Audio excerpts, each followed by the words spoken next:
Bom, a morte do Chaves não é querer ser personalista, mas ela tem um impacto, obviamente, né, porque o Claro. Chaves era uma grande figura, é uma figura de peso. Tu vê isso pelas aparência as aparições públicas dele, o discurso que ele tem, esses discursos que ele faz pra massa, o cara ensinando Gramsci pra uma Uhum. multidão, é uma coisa impressionante, é de arrepiar.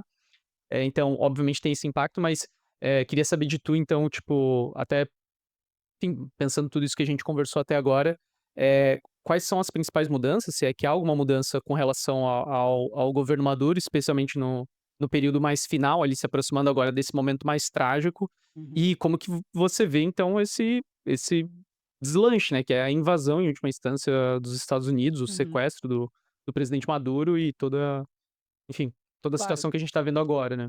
É, aí tem o seguinte, né, Thiago, eu acho que, eh, tentando fazer ainda um fio condutor do raciocínio anterior, de 2008 até 2011, que dá para dizer que o Chávez realmente governava. 2012 foi muito atravessado pelo processo eleitoral e pelo próprio adoecimento dele, mas de 2008 a 2011 a gente percebe que os preços internacionais do petróleo, tiveram uma estagnação e uma queda mais pontual. A queda mais expressiva foi até 2015 depois, Uhum. mas, esse período ele já é de muita instabilidade ou pelo menos de muitas incertezas, mesmo no governo Chávez, Uhum. né, a despeito da sua estatura política extraordinária. Ele lia Gramsci com a população, ele vai numa Assembleia Geral da ONU, por exemplo, e começa a comentar sobre um novo livro do Noam Chomsky Uhum. a respeito dos grandes impérios do mundo. Uhum. Naquele discurso clássico, quando ele diz que a tribuna ainda cheira a enxofre, o Sim, diabo o esteja diabo. aqui e tudo mais, que é um discurso extraordinário. Quem não assistiu ainda também tem que assistir isso. E nesse período entre 2009 ali mais ou menos, tem um outro documentário muito interessante do Oliver Stone, Uhum. sobre o Hugo Chávez, sobre o processo venezuelano, eh, e um livro do Inácio Ramonet, com uma biografia do Chávez também. Uhum.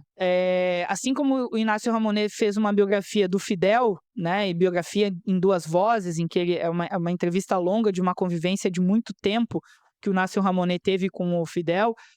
Ele também tem um livro sobre o Chávez, também muito extenso. O Inácio Ramonet é aquele, jornalista e que trata de ciência política, de sociologia, e é o editor-chefe da Le Monde Diplomatique, né, da Uhum. revista francesa. Então ele trabalha esse processo biográfico, e a gente consegue ver por esse movimento entre 2008 e 2011, que há uma preocupação muito grande com essa mudança nos ventos mundiais e do que vai acontecer com os preços do petróleo para o próprio governo chavista. Uhum. Então o Chávez ele está num dilema entre avançar no processo de radicalização, expropriações, discurso anti-imperialista e tudo mais, e fazer certas concessões que ele começa a ter de apoio da Rússia e da China, que se aproximam mais da Venezuela precisamente depois da crise de 2008, com créditos internacionais fornecidos. Então, é é um processo em que é difícil dizer se ele se deterioraria como se deteriorou com Maduro, Uhum. mas ele certamente enfrentaria muitas dificuldades a despeito da estatura política de uma figura como Hugo Chávez. Uhum. Então, é realmente um período muito crítico.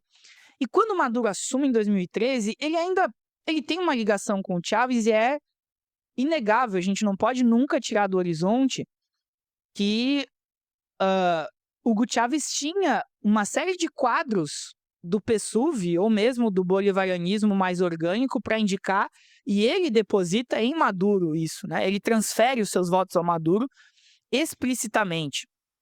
A própria Delcy Rodrigues era uma considerada, o Diosdado Cabello, que é, o ministro do interior hoje em dia, também uma figura clássica do chavismo. Outra figura muito importante que tinha sido ministro de hidrocarbonetos do Chávez, eh, que era Ari o Ari Rodrigues. O Ari Rodrigues. Tinha sido ministro de Minas e Energia e hidrocarbonetos, era uma figura muito forte também. Todos eles eram cotados. E o Chávez indica o Maduro, Uhum. né, então o Maduro assume, só que o Maduro assume numa circunstância, de fato, de conjuntura global muito mais desafiadora. Uhum. Preços do petróleo em queda e a partir de 2015, o governo Obama ele desenha, Thiago, do ponto de vista institucional, todo o arcabouço jurídico e político que foi utilizado pelo governo Trump, na sequência, para sufocar a economia venezuelana com bloqueio. Uhum. Um bloqueio muito semelhante àquele que foi impetrado durante muitos anos e ainda é há mais de 6 décadas contra Cuba. Uhum. Muito semelhante no seguinte sentido, aqui é preciso deixar muito demarcada a diferença entre sanções econômicas, que é como os Estados Unidos chamam as medidas. As sanções, elas tradicionalmente, na ficção do direito internacional, elas são desenhadas como sanções a partir do momento em que organismos multilaterais e países em geral concordam em impor algum tipo de objeção ao comércio de um país em função de algum tipo de problema na sua política internacional. Uhum. É muito diferente, por exemplo, de um embargo, que seria o que de fato os Estados Unidos gostariam de fazer contra a Venezuela, porque num embargo você tem algo que é bilateral. Os Estados Unidos não comercializam com a Venezuela ou com Cuba e não deixam que nada cubano ou venezuelano chegue aos Estados Unidos.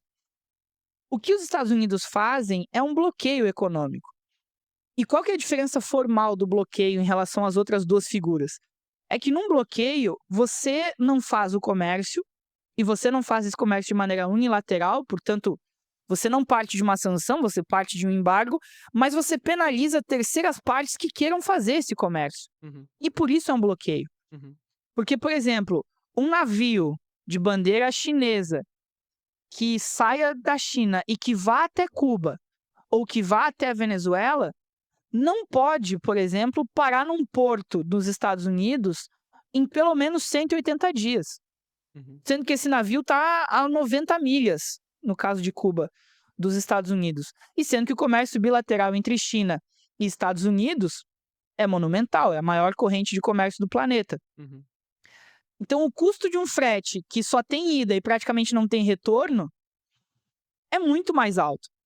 Nesse caso, por exemplo, em Cuba, e também vai acontecendo na Venezuela, o preço dos alimentos fica de 4 a 5 vezes mais alto Uhum. do que se você tivesse o comércio internacional funcionando a pleno vapor. É claro que há um suporte russo e que há um suporte chinês nesse sentido para tentar contornar o bloqueio. Mas é fato que a Venezuela vai deteriorando o seu processo político de 2015 a 2020 por esse sufocamento econômico, Uhum. que também está ligado à queda dos preços internacionais do petróleo. Por quê? Porque se tenta um bloqueio econômico lá no início dos anos 2000, com preços do petróleo em alta, a Venezuela consegue ter manejo, consegue contornar Uhum. um bloqueio econômico, não facilmente, mas de uma forma muito mais factível. Uhum. Se você faz isso com o preço do petróleo em queda, esse torniquete aperta muito mais. Uhum. E o governo Maduro, a figura pessoalmente do Maduro, não tem a estatura política do Chávez, longe disso, e vai caminhando nesse sentido de mais burocratização e, sobretudo, de uma hipertrofia do Estado. Uhum. E aí entra os embates, por exemplo, com o Grupo Polar na Venezuela, porque como resultado do sufocamento e do bloqueio econômico, a inflação dispara. Uhum. Com a disparada da inflação, o Estado entra e começa a tentar controlar o estoque de alimentos, começa a congelar preços para evitar a inflação e tudo mais, e a gente já viu isso no Brasil. O que uma burguesia faz quando tem congelamento de preços? Ela estoca já no depósito e não põe produto na prateleira. Uhum. Daí que de 2015 em diante, até 2016, até 2020, 2021, os discursos que chegavam aqui para a Venezuela eram: falta até papel higiênico, Uhum. as prateleiras estão vazias e tudo mais. Tudo isso está dentro dessa circunstância. Uhum. Agora, eu sou muito refratário àquela ideia de usar isso como desculpa também, porque são coisas que explicam, mas não justificam. Uhum. Porque você tem que ter um governo minimamente preparado para enfrentar esses bloqueios. Porque dizer que o imperialismo está te sufocando é dizer que a água é molhada e a bola é redonda. É um pleonasmo. A função do imperialismo é essa. Então você tem que criar mecanismos de driblar isso. E se esses mecanismos são muito difíceis de se fazer, bom, pedagogicamente o que a Revolução Cubana nos ensinou também. A liderança política tem que ser responsável por explicar à população o que está acontecendo. Uhum. Nesse sentido, por exemplo, a política de comunicação do Chávez era extraordinária e Maduro não consegue reeditá-la. Uhum. Muito se fala, por exemplo, quando Chávez fechou a Rede Caracas de televisão, a RCTV, em 2007. O Chávez não veio com uma medida administrativa e simplesmente fechou a televisão privada.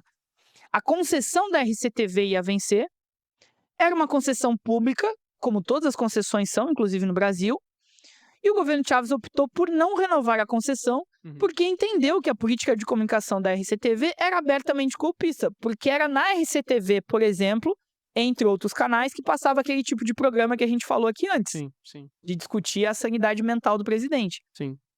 E o Chávez não renovou a concessão. Em paralelo, o Chávez concedeu mais de 1.000 concessões a rádios comunitárias na Venezuela. A política de comunicação nesse sentido foi muito mais pulverizada. E isso ajudou o povo venezuelano a ter muito mais argumentos e formação política para entender o que estava acontecendo ao seu redor. Sim.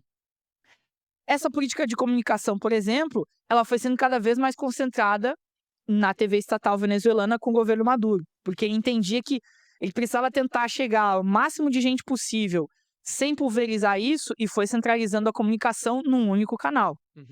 Então o canal estatal era o que ganhava mais hipertrofia. E nisso, o próprio regime vai degenerando, e aí você tem outro problema que é a quebra geracional, que a partir de 2008, 2012, 2013, começa a nascer gente que não viveu o desespero dos anos 80 e dos anos 90.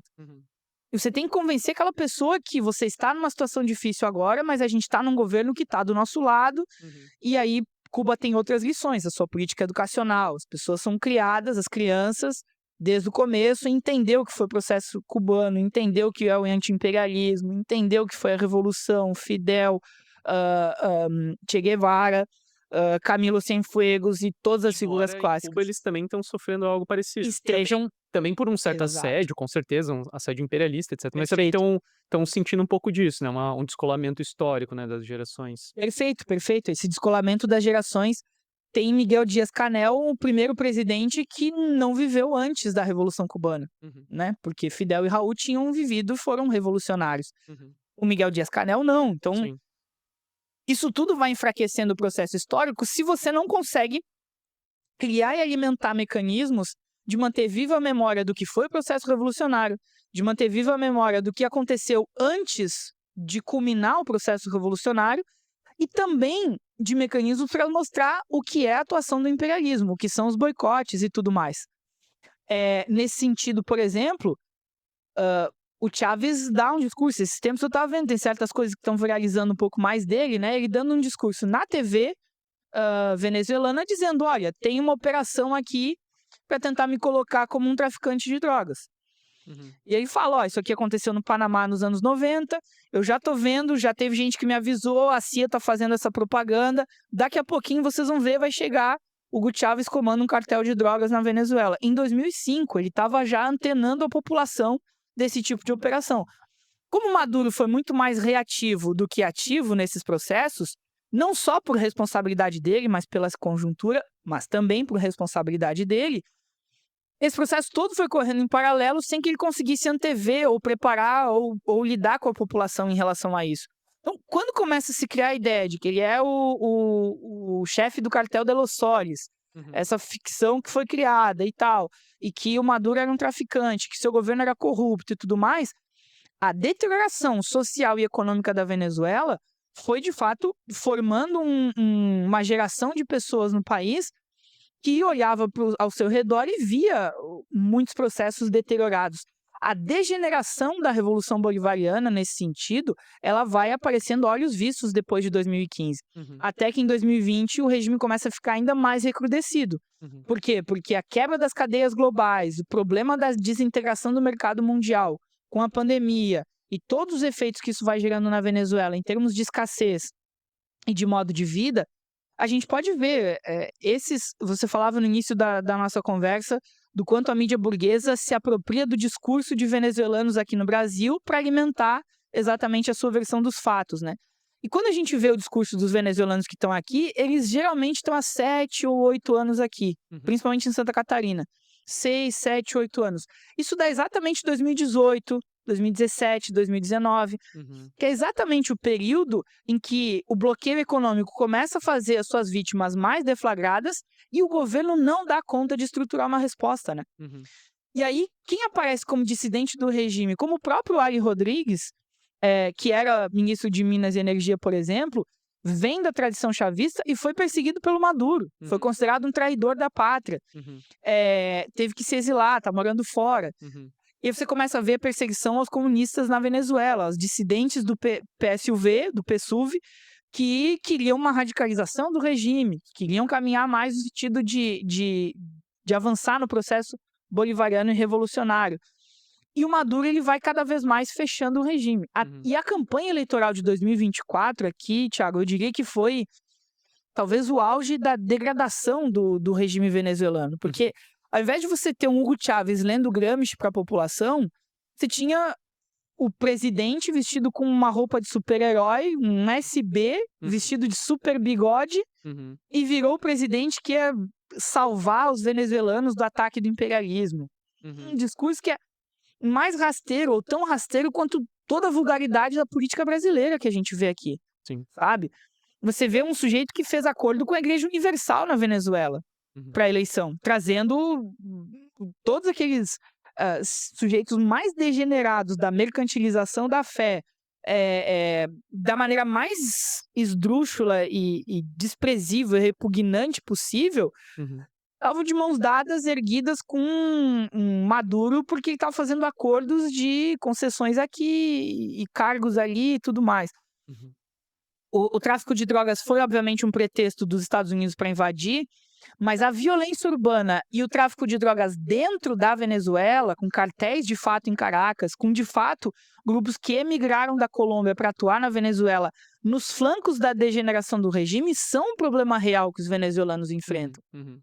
E aí, é claro, né, Tiago, aqueles que vêm aqui para o Brasil, ou aqueles que estão em outros países, a gente tem que entender isso de uma forma muito racional. O sujeito que se dispôs a sair do seu país porque não aguenta mais a situação que vive internamente, ele notadamente e naturalmente, ele já está predisposto a ser um crítico do governo que ele abandonou, do Claro, país. claro. Então, as pessoas dizem: "Ah, mas os venezuelanos estão celebrando por todo o mundo e tudo mais, como é que você vai se manifestar contra isso?"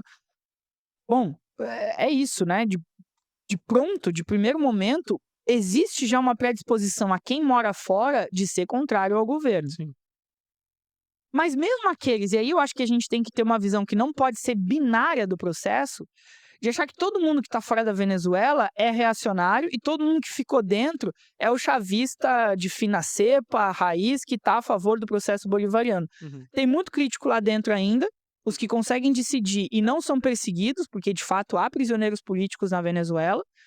Só que, diferentemente do que os reacionários hoje dizem, não faz 25 anos que tem presos políticos na Venezuela. Uhum. Isso é coisa de 5, 6 anos para cá, que de fato foi degenerando o regime e tem corrupção atravessando o regime bolivariano. A gente fala pouco disso hoje em dia, mas ali por 17, 18, crescia muito a discussão de uma espécie de boliburguesia, a burguesia dos bolivarianos, que eram especiais nomeados pelo Maduro ou do governo Maduro, e ascendiam a condição de dominar a renda petroleira, que conseguiam distribuir essa renda petroleira entre os seus camaradas e seus comparsas, e degenerando absolutamente o regime. Que é um dos efeitos da burocratização do Estado, né? Perfeito, A gente perfeito, conhece também de outras histórias, que a né? gente conhece. Mas, na tua avaliação, bom, a gente tem o último processo eleitoral, que vai ser, digamos assim, quase que o último passo para a invasão, de alguma forma, né? Porque ele vai ser a última justificativa, no sentido, inclusive, de poder deteriorar de uma vez por toda a imagem do governo da Venezuela, né? Uhum, Com e sem razão, né? Porque também vai se criar um fantoche do ditador, etc., que vai uhum. pegar a história até lá, vai fazer a ponte com o Hugo Chávez, etc. Mas na tua avaliação, então, tanto essa situação econômica, que diz respeito não só do contexto de toda a política dos Estados Unidos, mas também da própria crise, né? A gente está falando de um período de crise mundial. Então, essa situação econômica que vai deteriorar as condições da Venezuela e também a própria burocratização, o próprio fechamento do regime, tu diria que essas seriam as duas grandes condições que permite a gente entender o porquê que Que os Estados Unidos atacam. tu diria que é isso? Como é Eu que di se porque, assim, a Uhum. minha questão é, Porque agora por que invadiu agora? Isso. Uhum. Porque não é por uma questão militar Claro, meramente. claro. Eu acho que tem esse elemento conjuntural, ele sem sombra de dúvidas está na raiz desse acontecimento. E aí eu tô fechado com você na ideia de que, eh, a degeneração do ponto de vista interno, a degeneração do regime e do ponto de vista externo, a crise do capitalismo, são os condicionantes fundamentais que fazem com que este seja o momento em que haja de fato o ataque a Maduro. E não podemos tirar do horizonte também o próprio efeito Trump. De novo, o papel do indivíduo na história não é desprezível. Por quê? Porque eu vi muitos analistas políticos, por exemplo, dizendo o seguinte: olha, o primeiro governo do Trump foi muito menos intervencionista do que os dois do Obama e esse último do Biden. Então o Trump ele fala muito, ele tem muita retórica, mas ele não age. Bom, ele está agindo. O governo Trump ele está numa situação mais delicada do ponto de vista mundial, mas ele não vai invadir porque ele se elegeu num discurso contra a guerra à Ucrânia, porque os Estados Unidos não mandavam dinheiro para a Ucrânia. Uma das primeiras medidas foi cortar o financiamento da Europa, e a maioria dos apoiadores dele não concorda com o ataque à Venezuela. Não concordava antes e não concorda agora. Apenas 33%, segundo uma pesquisa da agência Reuters, 33% dos apoiadores do Trump apoiaram a intervenção na Venezuela. Porque entendem que os Estados Unidos têm que se preocupar com os problemas deles, a situação interna é muito mais dramática e tal. E achavam, e com base nisso, muitos analistas acharam que o Trump não ia partir para a invasão. Né? Então acho que a gente deve de fato se perguntar isso, e eu reputo essa condicionante interna da degeneração do regime e da ilegitimidade das eleições de 2024, porque muito se fala, por exemplo, da perseguição a Maria Corina Machado, e vale dizer, o imperialismo vinha fustigando o chavismo, ou fustigou o chavismo desde sempre. A gente falou do golpe de 2002, falou do paro petroleiro de 2004, tem a campanha massiva para derrubar o referendo da Constituição em 2007, que o imperialismo orquestrou de maneira muito forte. As eleições de 2012 contam com figuras como, por exemplo, Henrique Capriles, que assumiu naquela época um discurso nacionalista. Ele usava o agasalho da bandeira da Venezuela e assumiu o discurso nacionalista, tentando se apropriar da dissidência do chavismo para disputar as eleições. Depois tem uma vertente mais contra-institucional e golpista, com Leopoldo Lopes, por exemplo, com a própria Maria Corina Machado, com o episódio pitoresco de um presidente autoproclamado como Juan Guaidó. Né? Todos esses episódios foram episódios de ataques do imperialismo. E a própria Maria Corina Machado traz o seu fantoche, que é o Edmundo Gonzalez, né? Que aí, se o imperialismo ele procura terceirizar a sua atuação com grupos dissidentes e viu na Maria Corina Machado essa possibilidade, quando ela fica impedida de concorrer, porque é sim uma golpista, e de fato, em qualquer república burguesa minimamente estruturada, que não é o caso dos Estados Unidos e não é o caso do Brasil hoje, e não é o caso do Brasil, qualquer república burguesa minimamente estruturada, ela não disputaria as eleições, porque ela tem de fato um histórico de golpismo. Ela comandou e convocou em grande medida os protestos violentos de 2014, de 2015, na esteira da eleição de uma Assembleia Nacional Constituinte, aliás, de uma nova Assembleia Nacional na Venezuela, quando o Maduro perde a maioria no parlamento nas eleições de 2015 e convoca outra eleição em 2016. Então, quer dizer, todos esses históricos aqui, no caso do Edmundo Gonzalez, é uma quarteirização do fantoche, porque a Maria Corina é a terceirizada e o Edmundo Gonzalez é o fantoche da Maria Corina. Então, quer dizer, é uma situação pitoresca também da política venezuelana, e na minha avaliação é como se o governo Trump tivesse observado a situação da crise do capitalismo e a degeneração do regime, principalmente depois das eleições de 24, percebesse de fato uma oportunidade de agir. Não dá para desconsiderar, mas eu acho muito insuficientes as explicações que dizem que ele fez isso para distrair a população dos arquivos do Epstein, Sim, sabe? Essas coisas aí, sim. eu acho que elas não dão conta da dimensão e da complexidade do processo. tem uma disputa de fato por petróleo, por recursos naturais. Então a investida ela me parece estar dentro desse cenário. Eu agregaria um elemento mais sistêmico também aqui, Thiago, que é o seguinte: tem uma disputa hegemônica entre Estados Unidos e China. Aqui eu vou trabalhar de novo de maneira ensaística, como hipótese, e acho que a gente tem muito, muito a verificar e a estudar sobre isso. Mas pensando por hipótese, né? A China, obviamente, vai atrás de petróleo, porque a base material da sociedade contemporânea é o petróleo. Tem petróleo nesse microfone, tem petróleo nesse papel, no telefone, nos equipamentos e tudo mais. A base material da sociedade contemporânea é petróleo e a base energética da sociedade contemporânea é petróleo. A China, obviamente, tem interesse em reservas de petróleo e estrutura uma economia ainda com base em petróleo.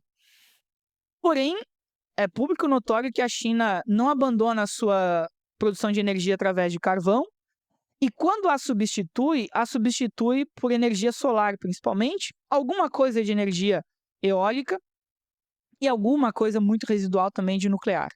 Mas, notadamente, energia solar está num carro-chefe. E aí, olhando de um ponto de vista mais sistêmico, eu diria o seguinte: no seio da disputa hegemônica entre China e Estados Unidos, tem por detrás uma disputa por matrizes energéticas e ainda por detrás disso uma disputa por matrizes tecnológicas. Que significam o seguinte: qual vai ser a matriz tecnológica de um próximo ciclo longo de desenvolvimento do capitalismo, se ele houver, se ele ocorrer? Nesse sentido, qual vai ser a matriz energética e a base material desse novo processo? Uhum. E aí, por fim, o país que conseguir comandar esse processo ou estende a sua hegemonia, no caso dos Estados Unidos, ou suplanta Uhum. a hegemonia anterior, no caso da China. E eu acho que essa disputa estrutural e hegemônica, ela nunca esteve tão na superfície dos fatos e dos acontecimentos. Uhum. Entre estrutura, conjuntura e fato, Uhum. né, nos caminhos da história, talvez a gente nunca tenha tido tantos elementos fáticos Uhum. que expõem uma conjuntura e que podem levar a uma mudança estrutural. Uhum. Nesse bojo, eu identifico essa ofensiva dos Estados Unidos na linha do por que agora? Uhum. Por que um Trump que não foi tão belicista assim no primeiro mandato passa a sê-lo? Por que tantas iniciativas ao mesmo tempo? Porque ele termina um discurso contra a Venezuela já avisando que a próxima a cair é Cuba e a gente percebe um cenário muito fragilizado de Cuba. De fato, não vivi de maneira tão... Eu não fui testemunha ocular de maneira tão decisiva do período especial nos anos 90, porque não tinha formação ainda para acompanhar, e não acompanhei a crise dos mísseis nos anos 60, Uhum. mas historicamente me parece ser um dos momentos, se não o mais delicado, Sim, que coloca sob ameaça a Revolução Cubana hoje em dia. sim. Não só por não haver um respaldo mais declarado da Venezuela hoje, mas também porque China e Rússia não vão ter o interesse que já tiveram em algum outro momento de sustentar o regime. Uhum. Então, me parece muito delicada a situação de Cuba e, ao mesmo tempo, ele já termina esse discurso fustigando o México, acusando a Colômbia e dizendo que a próxima intervenção é na Groenlândia, Uhum. e bombardeando o Irã, e bombardeando a Nigéria, Uhum. e no Iêmen. Quer dizer, e o imperialismo é isso, ele não pode prescindir exatamente dessa onipresença e dessa onipotência, como a gente dizia. Dadas essas circunstâncias, é que eu identifico um porquê do agora, Hum. né? Como se a crise, a crise de 2008, ela para mim é paradigmática como um ponto de clivagem do que poderia ser, ou do que pode ser o início do fim dessa hegemonia dos Estados Unidos. Uhum. E em se verificando isso, um ciclo de expansão do capitalismo pós-crise de 2008, que foi muito tímido, ele se esgotou ali entre 2019 e 20. Uhum, uhum. E com a pandemia, esse processo foi brutalmente interrompido. Então, quer dizer, a gente retorna agora de 23, 24, 25 e entrando em 26, numa economia capitalista que anda de lado, vai aos solavancos, não deslancha, nem com algumas disrupções tecnológicas, como é o advento da inteligência artificial para ramos produtivos, por exemplo, Uhum, cuja corrida também envolve Estados Unidos e China, uhum, ainda de maneira relativamente mais complementar do que concorrente, uhum. mas cada vez mais concorrente. Então acho que esse elemento mais estrutural da disputa, para além das figuras, ele também joga um peso importante do porquê agora, porquê o avanço, porquê Sim, essa circunstância, sabe? sim. É, eh hoje como você tá falando, né, parece que a gente tá vivendo agora num momento se antes parecia que tinha um marasmo, porque as coisas estavam meio paradas no sentido de que não tem inclusive luta, não tinha luta, etcétera. Agora a gente tá vivendo um momento muito quente da conjuntura, né, que, Uhum. bom, também não tá fácil em resistência, não é como se as coisas estivessem boas nesse sentido, mas que algo tá chamando atenção, né. Então acho que pelo menos até pra uma camada menos radicalizada ou menos consciente, pelo menos uma parte eh, tá tá chamando atenção, né. Os tambores da Sim. guerra na Europa, as políticas anti-imigração dos Estados Unidos, toda a questão imperialista na América Latina, etcétera. E, enfim, muitas questões para pensar.